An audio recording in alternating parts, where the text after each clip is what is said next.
মোবাইলে কতক্ষণ চার্জ দেওয়াটা সঠিক এবং কত পার্সেন্ট চার্জ কমে গেলে আবার নতুন করে চার্জে দিতে হবে এবং ম্যাক্সিমাম কত পার্সেন্ট ফোনে চার্জ করা উচিত, এটা নিয়ে কিন্তু আমাদের অনেকের মধ্যে একটা কনফিউশন আছে এবং এই কনফিউশনটার জন্যই কিন্তু আমাদের ফোনের যে ব্যাটারি, সেই ব্যাটারির লাইফটা কিন্তু কমে যাচ্ছে। কারণ মোবাইলের চার্জ যদি আপনারা ঠিকভাবে দিতে না পারেন তাহলে কিন্তু আপনাদের মোবাইলের ব্যাটারি যত অ্যাম্পিয়ারেরই হোক না কেন এবং যত ভালো কোম্পানিরই ফোন হোক না কেন, আপনাদের ব্যাটারির লাইফ কিন্তু কমে যাবে। তো আজকের ভিডিওতে আপনাদের সঙ্গে আলোচনা করব এবং আপনাদেরকে জানাবো যে আপনাদের মোবাইলে কতক্ষণ চার্জ দেওয়া উচিত এবং কখন চার্জ থেকে রিমুভ করে দেওয়া উচিত এবং রাতের সময় যে আপনারা ফোনের চার্জে দিয়ে ঘুমিয়ে পড়েন সেটা ঠিক কি ঠিক না এবং চার্জে দিয়ে ঘুমিয়ে পড়লে কি অসুবিধা হতে পারে এবং আদতেও অসুবিধা হবে কি হবে না। তো এই নিয়েই কিন্তু আজকের ভিডিওতে আপনাদের সঙ্গে বিস্তারিত আলোচনা করব। তো চলুন ভিডিওটি শুরু করি। ভিডিও শুরু করার আগে যদি আপনারা আমার চ্যানেলে নতুন হয়ে থাকেন তাহলে চ্যানেলটিকে সাবস্ক্রাইব করে নেবেন এবং ভিডিওটি ভালো লাগলে একটা লাইক অবশ্যই করবেন, কারণ আপনাদের একটা লাইক আমাদের এরকম ভালো ভালো ভিডিও তৈরি করতে অনেকটাই মোটিভেট করে। তো চলুন বন্ধুরা ভিডিওটি স্টার্ট করি। মেন কথা হচ্ছে যে আমাদের মোবাইলের ব্যাটারি আমরা কত পার্সেন্ট পর্যন্ত চার্জ করব। দেখুন, আমরা কিন্তু নর্মালি ভাবি যে ফোনটা 100% চার্জ করব তাহলে ব্যাটারিতে কিন্তু বেশি চার্জ থাকবে, কিন্তু এই ধারণাটা কিন্তু একদমই ভুল। কারণ আপনারা যদি আপনাদের ফোনের ব্যাটারি 85 থেকে 90% পর্যন্ত ম্যাক্সিমাম চার্জ করেন, এটা কিন্তু হবে আপনার ফোনের ব্যাটারির জন্য কিন্তু সবচেয়ে ভালো এবং আইডিয়াল পার্সেন্টেজ। 85 থেকে 90% পর্যন্ত কিন্তু চার্জে যদি আপনারা দেন তাহলে কিন্তু আপনাদের ফোনের ব্যাটারি লাইফ কিন্তু অনেকটাই লং হবে।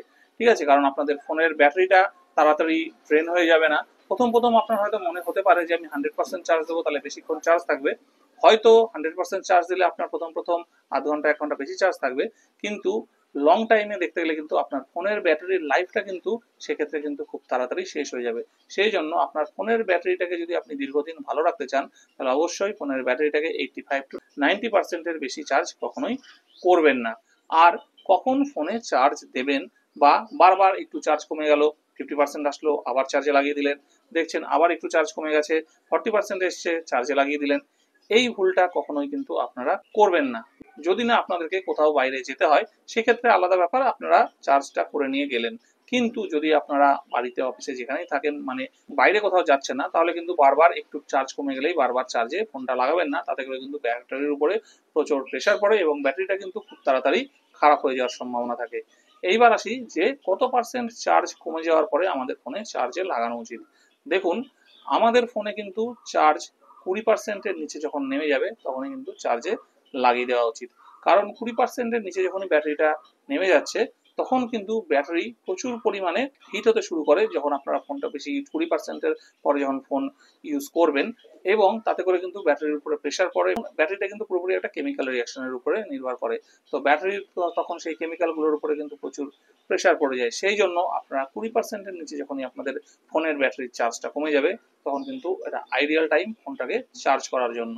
তাহলে মেন বিষয় হচ্ছে আমরা ম্যাক্সিমাম 85 to 90% পর্যন্ত ফোনটাকে চার্জ করব এবং 20%-এর নিচে নেমে গেলে কিন্তু ফোনটাকে আবার চার্জে দেব।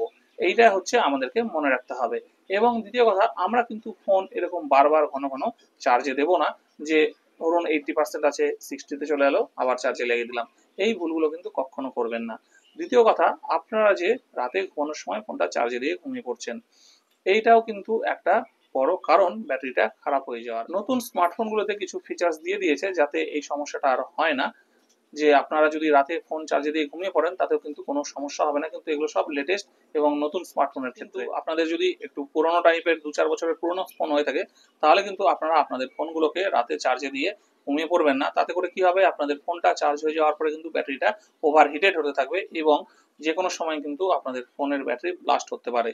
আপনারা কিন্তু বিভিন্ন সময় বিভিন্ন নিউজে বা নিউজ পেপারে বা নিউজ চ্যানেলে এই সংক্রান্ত কোনো খবর আপনারা দেখে থাকবেন যে ফোন রাতে চার্জ দিয়ে ঘুমিয়ে পড়েছে এবং ফোন কিন্তু চার্জে থাকা অবস্থায় বাস্ট করে গেছে। কারণ ফোনের ব্যাটারি একটা নির্দিষ্ট লিমিট পর্যন্ত চার্জ হবে, তারপরেও যখন ফোনের ব্যাটারির মধ্যে পাওয়ার আসতে থাকবে ব্যাটারিটা কিন্তু হিট হতে থাকে। তো এই যে এক্সট্রিম যখন হিট হয়ে যায় তখন কিন্তু আপনাদের ফোনের ব্যাটারিটা যে কোনো সময় ব্লাস্ট করতে পারে। সেই জন্য সেফটির জন্য কিন্তু আপনারা কখনোই রাতে শোয়ার সময় এরকম ব্যাটারিটা ফোনটা এরকম চার্জে দিয়ে শোবেন না যদি আপনাদের ফোনটা একটু পুরনো হয়ে থাকে। আর একটা বোনাস টিপস আপনাদেরকে দিয়ে দিই, আপনাদের ফোনের ব্যাটারির চার্জ যদি আপনারা দীর্ঘক্ষণ রাখতে চান তাহলে কয়েকটা ছোট ছোট জিনিস মেনটেন করবেন, তাতে কিন্তু আপনাদের ফোনের ব্যাটারির চার্জ কিন্তু দীর্ঘক্ষণ থাকবে। যেমন আপনাদের ফোনের ব্রাইটনেস যেটা আছে সেটা কিন্তু অটোমেটিক সেট করে রাখবেন, তাহলে যখন বেশি প্রয়োজন তখন বেশি, যখন কম প্রয়োজন তখন কম ব্রাইটনেস অ্যাডজাস্ট হয়ে যাবে, তাতে করে ব্যাটারির উপরে চাপটা কম পড়ে। 2 নম্বর, আপনাদের ফোনের যে ডিসপ্লে টাইম, সেই ডিসপ্লে টাইমটাকে কিন্তু ম্যাক্সিমাম 15 থেকে 30 সেকেন্ড করে রাখবেন, এর থেকে বেশি রাখবেন না। কারণ ডিসপ্লে টাইম যত বেশি করে রাখবেন ততক্ষণ কিন্তু আপনাদের ফোনের ডিসপ্লে অন হয়ে থাকবে, এবং ডিসপ্লে অন হয়ে থাকা মানে আপনাদের ব্যাটারির উপরে কিন্তু প্রেসার পড়া। সেই জন্য ডিসপ্লে টাইমটাকে যতটা কম সম্ভব করে রাখবেন। আর 3 নম্বর, আপনাদের ফোনে হয়তো ওয়াইফাই বা হটস্পট অথবা ব্লুটুথ এই সবগুলো কিন্তু অন করে রাখবেন না। যদি প্রয়োজন না হয় এগুলো কিন্তু সবসময় অফ করে রাখবেন, কারণ এগুলো অন করে রাখলেও কিন্তু এগুলো সবসময় স্ক্যান হতে থাকে, এবং স্ক্যান হওয়া মানে প্রসেসরের উপরে প্রেসার পড়া, আর প্রসেসরের উপরে প্রেসার পড়া মানে ব্যাটারির উপরে প্রেসার পড়া। সেই জন্য এইসব ছোট ছোট কয়েকটা ট্রিক্স যদি আপনারা আপনাদের ফোনে অ্যাপ্লাই করে রাখেন, তাহলে আপনাদের ফোনের ব্যাটারি কিন্তু দীর্ঘদিন চলবে এবং চার্জও বেশি থাকবে। সো ফ্রেন্ডস, কেমন লাগলো আজকের ভিডিওটি অবশ্যই কমেন্ট করে জানাবেন। যদি ভিডিওটি আপনাদের একটু উপকারে লেগে থাকে তাহলে অবশ্যই ভিডিওটাকে লাইক করে চ্যানেলটাকে কিন্তু সাবস্ক্রাইব করে নেবেন। ততদিন ভালো থাকবেন, দেখা হচ্ছে পরের একটা নতুন ভিডিওতে।